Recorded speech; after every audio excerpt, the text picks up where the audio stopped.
Hey, my name's Nicky. I want to tell you my story about my brother who ruined my life with one stupid joke.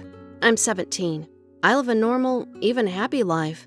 I have friends, a great boyfriend, a small hobby that helps me relax from everyday stuff, and a cat, but even the sun has spots. My spot is my older brother, Tony. We're just 1 year apart, so we used to hang out a lot together. The neighbor kids were our age, and we even started school together. We were even in the same class. We were supposed to have a warm sister-brother relationship, but that wasn't the case. My brother is a complete idiot. For some reason, he considers himself a great stand-up comedian and constantly makes fun of everyone. And it's only funny to him, no one else. He even got beat up several times for his jokes, but it didn't stop him. And of course, his best joke target has always been me. Tony poured my mom's hair removal cream in my shampoo bottle and then laughed when I cried from using it.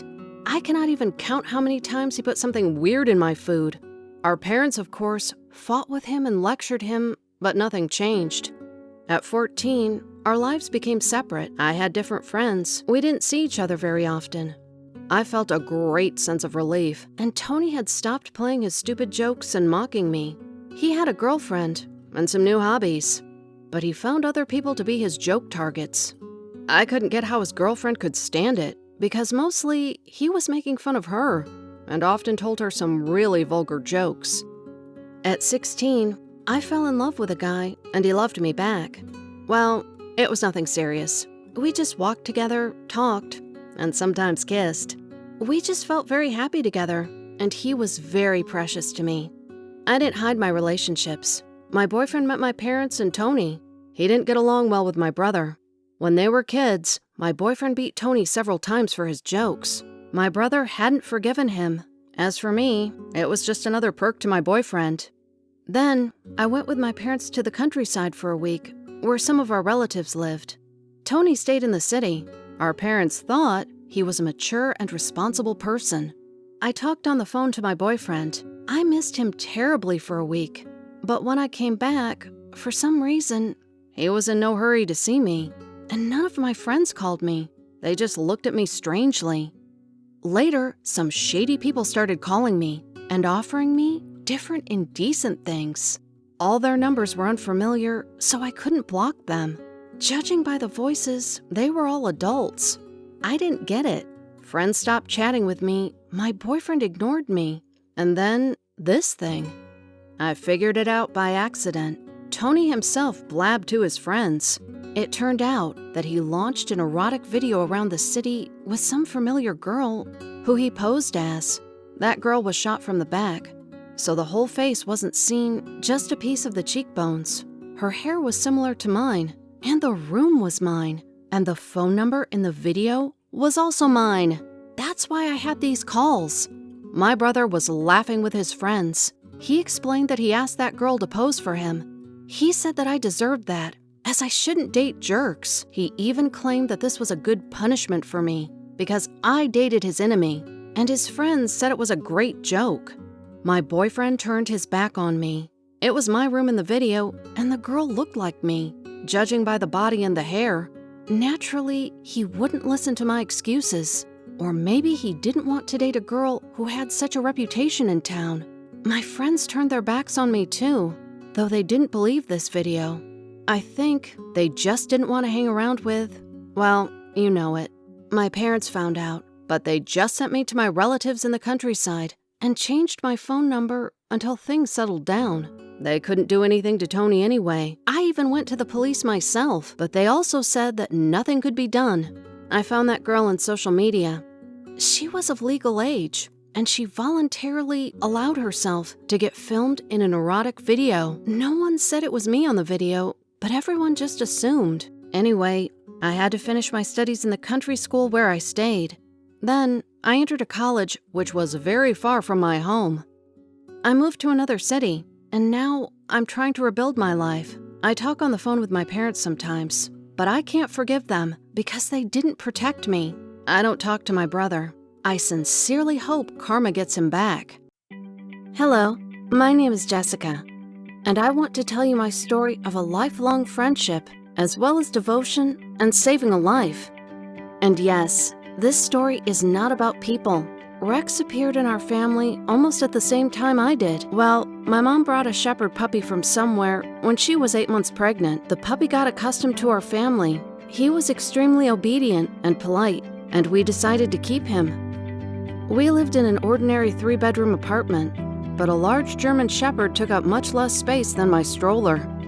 Also, puppies grow much faster than kids, and when I was 1 year old, my mother could leave me under Rex's supervision while she went to buy groceries. There were a lot of pluses. In all my early childhood photos, the dog's face was always next to me. It was more like my own dog than my parents'. He listened to the adults, reacted to the commands, but met only me at the door. Apparently, he felt responsible for me, or he did it for some other dog reason. I was often left with Rex on the playground from an early age. And my parents weren't afraid of suspicious people, because there was no one, even among kidnappers and maniacs, who would be foolish enough to mess with a German shepherd. When I was 5 years old, such a guy came into our yard. Then all the parents, who used to look at Rex distrustfully, started to appreciate our dog. We were playing quietly in the sandbox, not bothering anyone. Rex was lying next to us and waving the flies away. When the man came closer, Rex stood up and started growling. And then, everything was like in a bad movie. The guy opened up his jacket and flashed us. We were in shock. Rex took off and sank his teeth into the guy's sensitive region. Our parents rushed to us when they heard the screaming. The man was shouting, saying that he would shoot the dog. But Rex was smart and bit him so that it hurt, but there was no blood. I really hope this man isn't still flashing kids. The adults called the police, and for a long time, they brought delicious bones to Rex as a sign of gratitude. So that's how we, Rex and me, used to live. We lived in a small town, so the dog could walk me and meet me from school. He went with us to the river and actively participated in my life and upbringing. He was the first to know when I started smoking, and, as if by chance, pulled out a pack of cigarettes hidden in my jacket pocket right in front of my parents. My friends were laughing at me for a long time, saying that everybody should hide stuff from their parents, but I needed to hide stuff from my dog. But then I quit smoking, because while it was possible to hide it from Mom and Dad, I couldn't from Rex. When I was 16, Rex messed up my first romance. I started a relationship with my classmate Steve, but the dog, who was usually quite calm, literally attacked the guy after his slightest attempt to hug me. It made me angry, so I locked Rex up at home. But somehow, he managed to escape and go after Steve. You can't hide anything from a dog. And apparently, my dog felt Steve wasn't a good person. The truth was painful, but trivial. Guys made a bet that they could sleep with me within a certain period of time.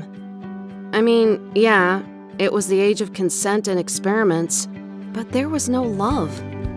So Rex prevented me from making a mistake, and for that, I kissed him on the nose. But once, something even more terrible happened.